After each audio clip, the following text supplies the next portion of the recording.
This is a Getty podcast.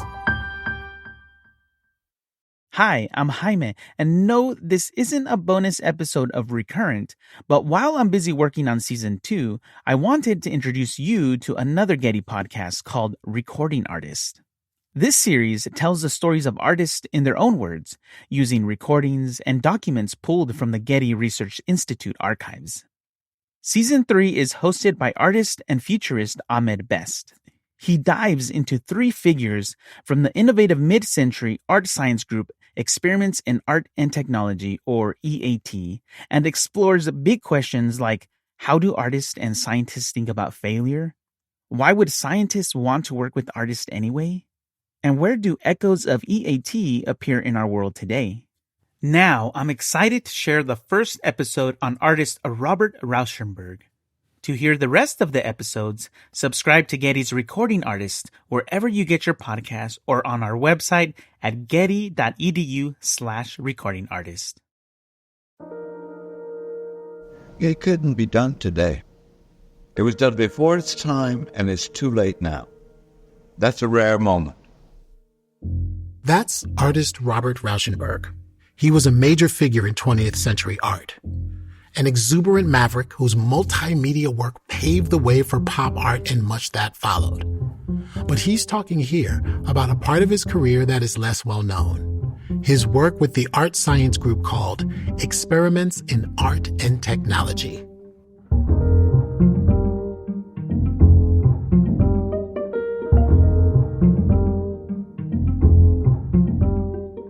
Welcome to Season 3 of Recording Artists, a Getty podcast dedicated to exploring the lives of artists through its archives. I'm your host, artist and futurist Ahmed. In this season, we look at Experiments in Art and Technology, or E.A.T, this groundbreaking organization of artists and scientists formed in 1966 to facilitate collaboration and explore the creative potential of new technologies. In this first episode, we focus on one of the key founders of E.A.T, artist Robert Rauschenberg. I'll talk with curator and art historian Michelle Kuo and cognitive studies scientist Xiaodong Lin-Siegler about Rauschenberg and how artists and scientists approach experimentation, perseverance, and failure in similar ways. If you grew up in New York City and had artists in your family as I did, you'd have heard of Robert Rauschenberg. I knew of his mixed media pieces using mud and dirt, stuff he found on the street, but I didn't know all that much about his time with E.A.T before starting this project. As a nerdy kid in the South Bronx, I was fascinated by the intersection of art and science. Comic books and sci-fi movies captured my imagination. I saw my first computer in the 5th grade. It was a Commodore PET. I wrote my first line of code on that computer, and I was hooked on figuring out how to smash together art and technology. Since then, I've worked on some of the first motion capture technology with Star Wars and taught college students a class called Inventing the Future. So when Getty invited me to talk about artists and scientists who came together in the 1960s to figure out new ways to collaborate, I jumped at the chance. So basically what we have on the table is, I guess I could call them constellations around the themes that you're particularly interested in. So Getty curator Nancy Perloff has been organizing an exhibition about the group. I met her in the Special Collections room at the Getty Research Institute to look at documents, schematic drawings, and photographs showing the early years of E.A.T and some of their notable projects. It was a fascinating idea to bring artists and engineers together. No one had done this before in an organized way. The idea was that each of them could bring something different to the table. And out of this collaboration could come something that neither one of them could create on their own. Looking at black and white photos of E.A.T's engineers with their short hair and crisp white shirts and ties, I'm reminded of NASA scientists from the same period. The 1960s were a time when science and engineering were advancing faster than people could figure out how to use them. New technologies were coming out of the military and the space program. Lasers, LEDs, even the ATM were developed during this time. It was almost scary how fast things were changing and advancing, and no one really knew where it would lead. Here's art historian Michelle Kuo. Society as a whole was incredibly, let's say, on the cusp of crisis, ranging from everything like nuclear winter and the threat of mutually assured destruction, to ecological devastation, to the threat of automation and the fear that machines would replace humans. So that sounds pretty familiar, I would imagine. For Robert Rauschenberg, the 60s were a period of constant reinvention artistically. He moved from making what he called combines, which mixed painting and sculpture, to crafting large canvases that he silkscreened with images from art history and American pop culture. In 1964, he became the first American to win the top prize at the Venice Biennale, where he showed a collection of pop art screen paintings. But Rauschenberg didn't just push the boundaries of visual art. He also worked with the experimental Judson Dance Theater Group as a choreographer and performer. In 1963, he put on roller skates and danced with a giant parachute-shaped sail strapped to his back for a piece called Pelican. He was always hungry for new inspiration, new media, and new collaborations. Again, Michelle Kuo. In the early 60s, he starts to really think about technology as something that's become part of everyday life, but that is a bit wondrous. Like, suddenly we can communicate with people halfway around the world.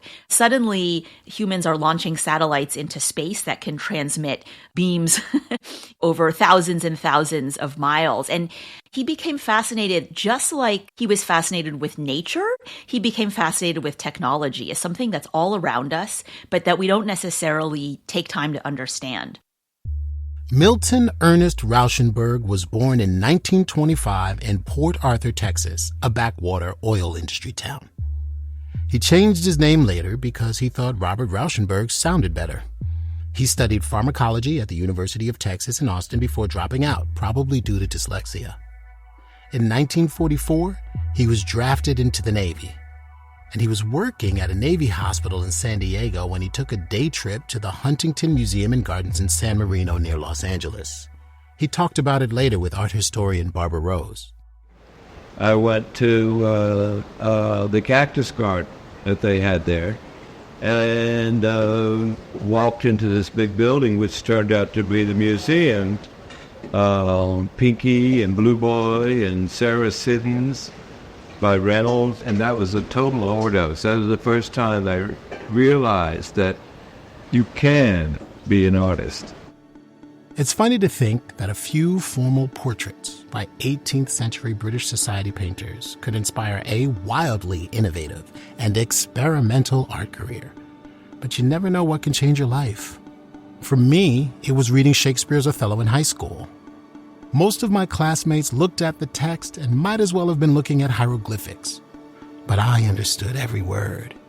It was like I uncovered a superpower, and I realized that this acting thing could be my career. It must have been similar for Robert Rauschenberg. Something just clicked. After the war, he studied art, first in Kansas City, then in Paris, and then at Black Mountain College, the North Carolina school known for daring collaborations between artists of different genres. At Black Mountain, he met some of his long-term friends and colleagues like choreographer Merce Cunningham and composer John Cage.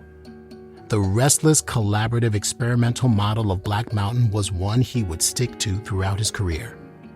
Some of Rauschenberg's earliest paintings were large canvases that he covered with white paint, just all white paintings. They were ridiculed at his first show in 1953, but he didn't let it deter him. He moved on to create his combines, widely regarded as his most groundbreaking and significant works. Cognitive researcher Xiaodong Lin-Siegler has studied the thinking and attitudes of Nobel Prize-winning scientists and professional athletes. I asked her about Rauschenberg's ability to shrug off criticism and keep going. When you're talking to these people, specifically like people who are high achievers, what is it that makes those people actually want to try? I think several factors that impact them from, you failed and then why are you still keep going or decided to keep going. And one major factor I saw is very strong, uncontrollable passion and an interest in what they want to find out. And that's for the scientist part. For the athlete part is that uncontrollable desire to improve themselves and to push themselves to the highest potential they could reach. So I think the desire to test for themselves what I really can do and what I'm really interested in, I haven't found the satisfying answers. I want to find out. That's the major drive. Rauschenberg's explanation to Barbara Rose about why he makes art feels similar. What was it about painting that made you excited, or what? I mean, why did you become an artist? Okay. I think I couldn't help it. Rauschenberg needed to make art.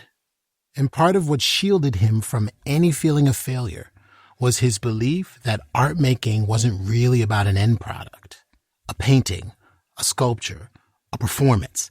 The art was in the process, the creative passion and the energy that went into that piece. He describes a lecture he gave to a group of students. So I ended up by saying that art is nothing that you can measure. It depends on the time, the look, the intensity, the devotion that's placed in it. And of course, all that comes with sacrifices because the rewards are not immediate.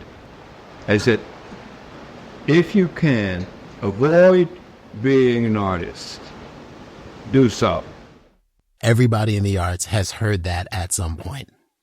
If you can do anything other than art, you should. I know I've had my share of devastating rejection. The ups and downs come with the territory. But you do it because you can't not do it.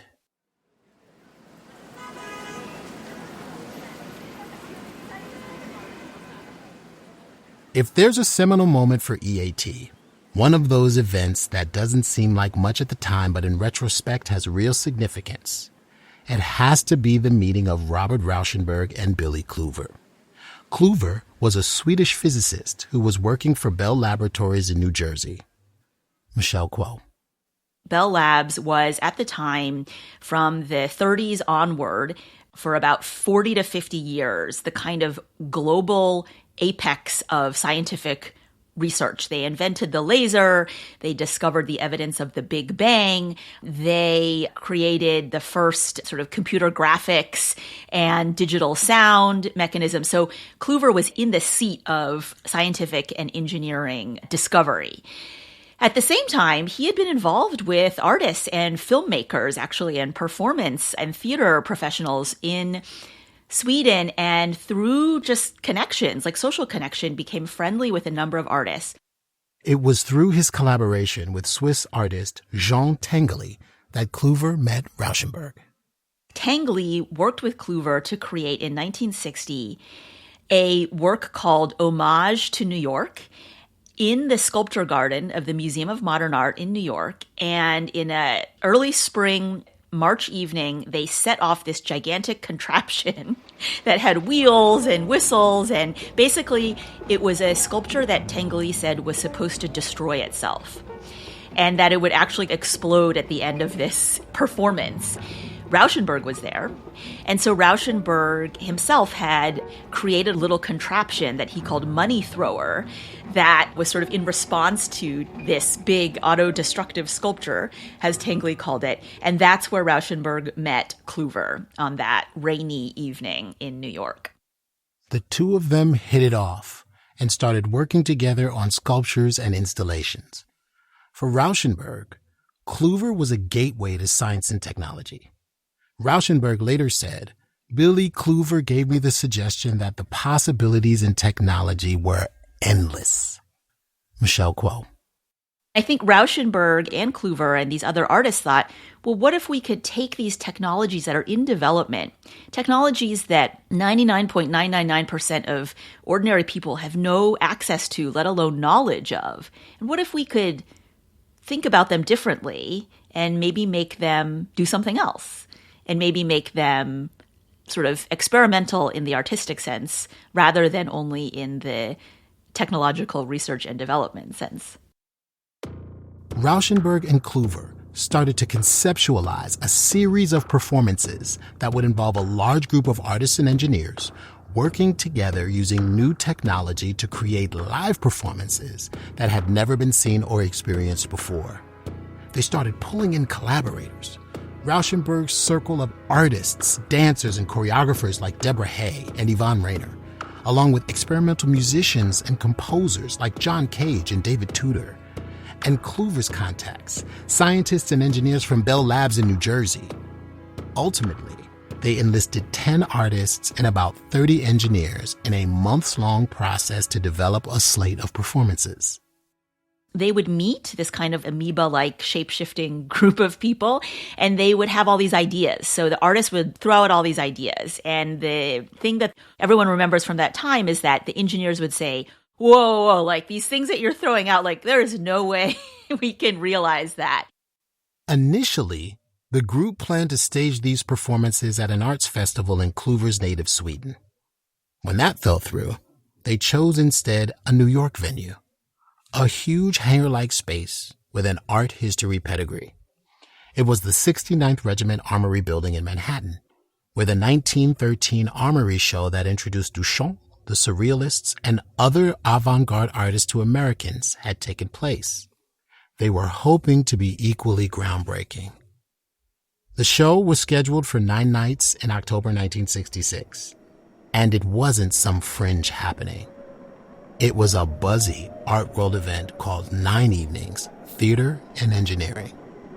In total, an estimated 10,000 people attended.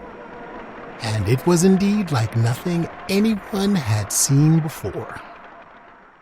9 evenings entailed everything from live sound transmission, experimental music, experimental choreography with lasers, infrared cameras, transistor radios, walkie-talkies, kinetic sculptures, gigantic inflatable plastic tunnels, oscilloscopes, and they created these very, very interesting events. What kind of interesting events? Choreographer Steve Paxton created a labyrinth made of clear plastic tubes that audiences had to walk through. Dancer Alex Hay performed choreographed movements while the sounds of his body, heart, muscles, eyelids were amplified via sensors on his back. John Cage had the audience wandering past illuminated radios, telephones, and kitchen appliances, which he had fitted with contact microphones. Multimedia artist Oyvind Fahlstrom devised a theater piece with live actors, a singing pillow, snowflakes that fell upwards, a woman in a plastic swimming pool of jello, and a triptych of slide movie and television projection screens. The film footage of 9 Evenings is kind of fascinating. Along with performance excerpts, you see the engineers still in their white shirts and ties. There are switchboards and transmitters and miles of cables. There's a large audience of people sitting on bleachers or milling around in the dark. The women are in coats and dresses, the men in jackets and ties. It's a very white crowd. And then finally, the last group, I guess I would call 9 Evenings. Yes. I looked at some of the ephemera from 9 Evenings at the Getty Research Institute archive with curator Nancy Perloff, including a handwritten description Rauschenberg made of his 9 Evenings piece. Let's take a look at what Rauschenberg says here, because I think this is helpful. Tennis is movement put in the context of theater. Rauschenberg was really interested in theater, as you were saying, happenings, things like that. It is a formal dance improvisation. So now we've got theater and then improvisation. The unlikely use of the game to control the lights and to perform as an orchestra interests me. The conflict of not being able to see an event that is taking place right in front of one, except through reproduction, is the sort of double exposure of action, a screen of light and a screen of darkness. Rauschenberg's contribution to 9 Evenings was a piece called Open Score, which took the form of a tennis game between tennis pro Mimi Kanarek and painter Frank Stella.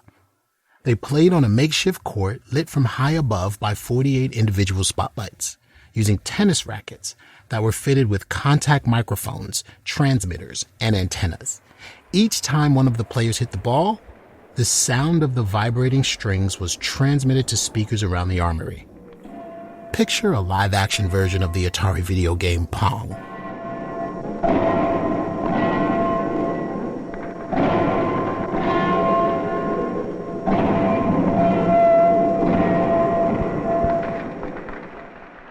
What happened was every time Mimi Kanarek, and she was the tennis pro, and then Frank Stella, who was the other performer, hit the ball, a light would go off. Right. So with each rally of hitting the ball, the light goes off, just one light. So the light turns off completely. Yeah. And so as they go, it just gets consecutively darker and darker until there's no light left. Exactly. And that's what he's referring to at the end. Right. Because at the end, he uses infrared cameras, which capture a cast of 500 reflected on screens. So the audience is able to see on the screen this cast of 500 people. Wow.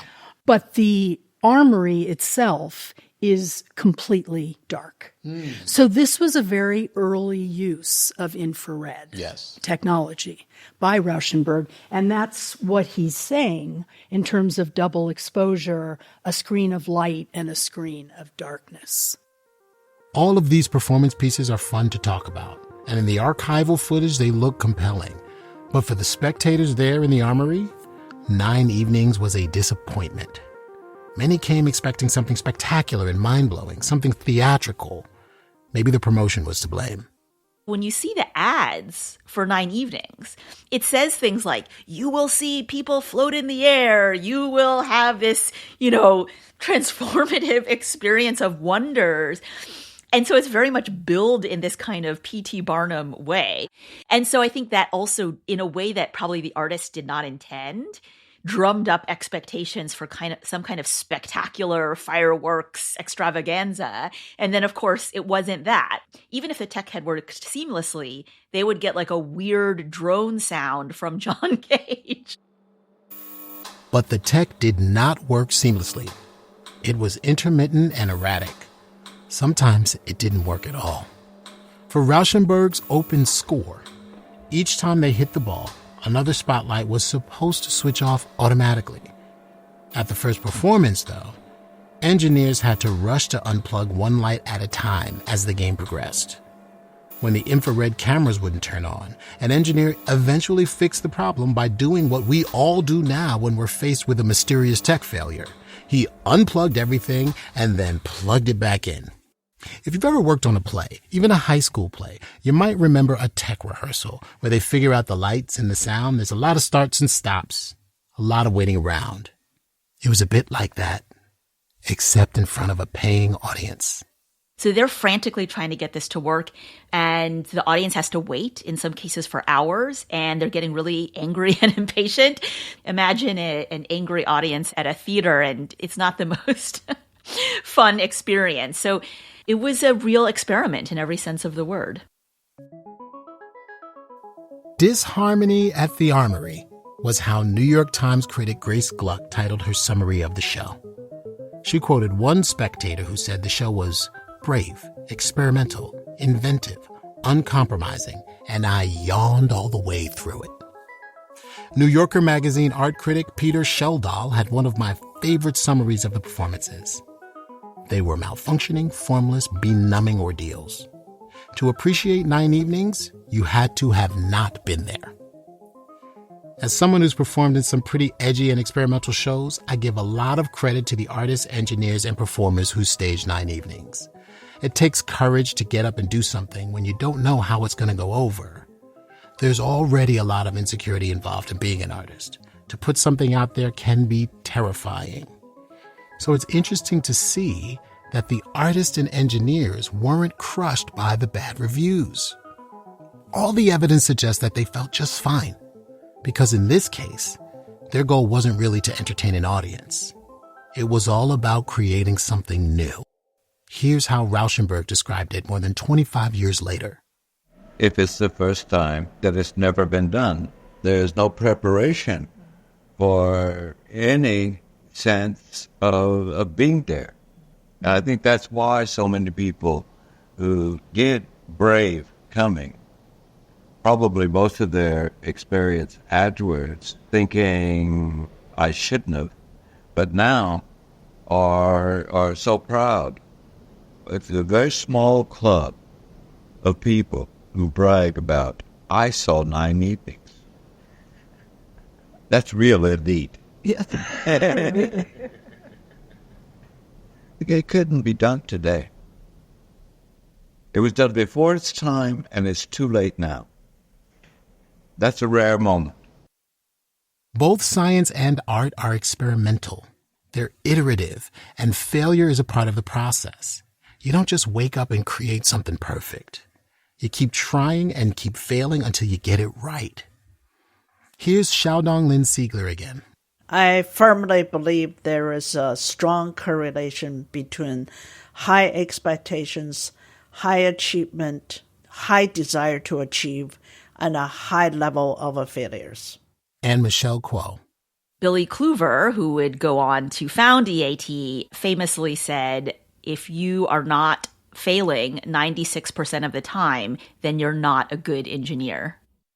Making art, like science, means giving yourself permission to fail, which is a hard thing to do. Xiaodong Lin-Siegler tells the story of an artist she saw drawing a street scene near her home. Day after day, she saw him working and reworking the same painting. She says she brought her young daughter, who was constrained by a fear of making mistakes, to meet him. I just started by saying, this kid believed that you got everything right the first time. So can you tell us, is it the case? And that guy said, hell no. And I can tell you this painting has been going on for months and I'm still doing it because I constantly making mistakes. I constantly revise it. And I think that really had an impact on her by going back there to try things. I do think art played a very important role in helping kids understand the journey of a human development. And for Rauschenberg, the process was just as important as the outcome. Well, the artist's business is contact. And I don't think it matters whether the art made is interesting. Making the art is one of the weakest aspects of the show. It's the changes in different people's lives for having to be forced into areas that they are unfamiliar with. I'm sure it also helped that despite the critical reaction, the actual process of putting the show together, all the hard work, was exciting.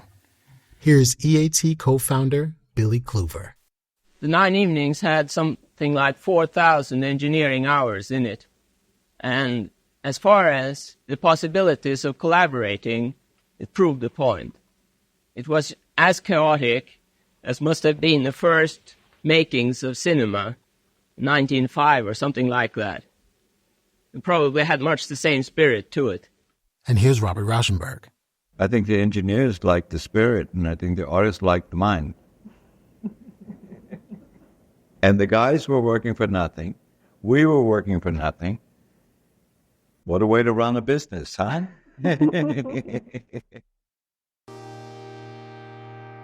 A month after 9 Evenings, the participants called a meeting at a New York hotel to assess the level of interest in an ongoing art-science collaborative. 300 people showed up. Experiments in Art and Technology, E.A.T, became a formalized nonprofit organization with Rauschenberg and Kluver alongside artist Robert Whitman and engineer Fred Waldauer as officers. They had a board of directors, a permanent staff, and an office on East 16th Street. E.A.T would be a connector, a network for artists and engineers around the world to collaborate just as the participants of 9 Evenings did. There was a newsletter, a lecture series, and a conference. At its peak, it numbered around 5,000 members. But just as E.A.T was being formalized, Robert Rauschenberg began to drift away from the group.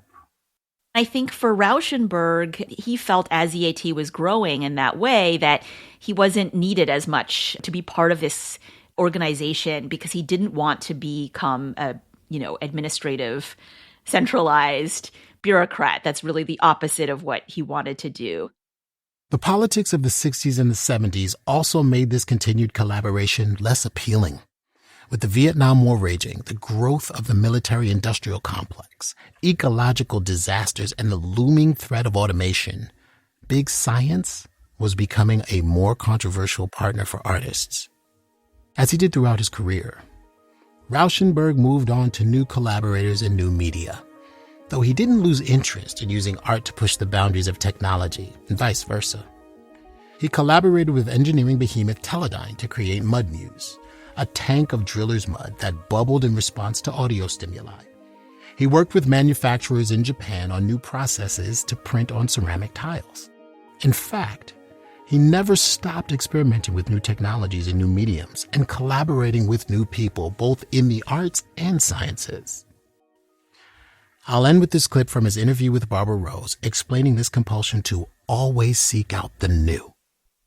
I enjoy the urgency and the emergency of like working in a strange place with new material. And new people. And new people. Because that's where the possibilities are.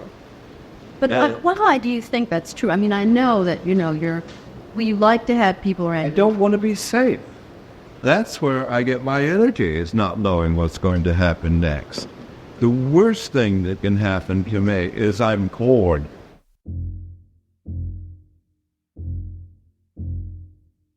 In the next episode, we explore the organization from the point of view of the Bell Labs engineer Billy Kluver. We'll learn what artists and engineers gain by working together, but also why collaboration like this is so hard. And we'll look at an even more ambitious E.A.T project, the Pepsi Pavilion at the 1970 World Exposition in Osaka, Japan. The visitor is virtually inside a mirror of sound. That's in episode 2 of Recording Artists.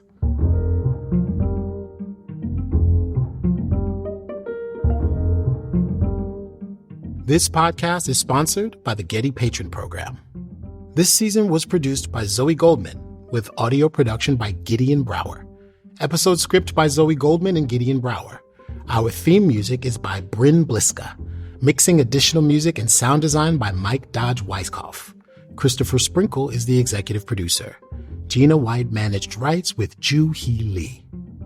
Additional audio in this episode comes from footage of Jean Tinguely's Homage to New York, 9 Evenings, Theater and Engineering, a series of 10 documentary films, copyright Experiments in Art and Technology, and The Great Big Mirror Dome, copyright PepsiCo, Incorporated.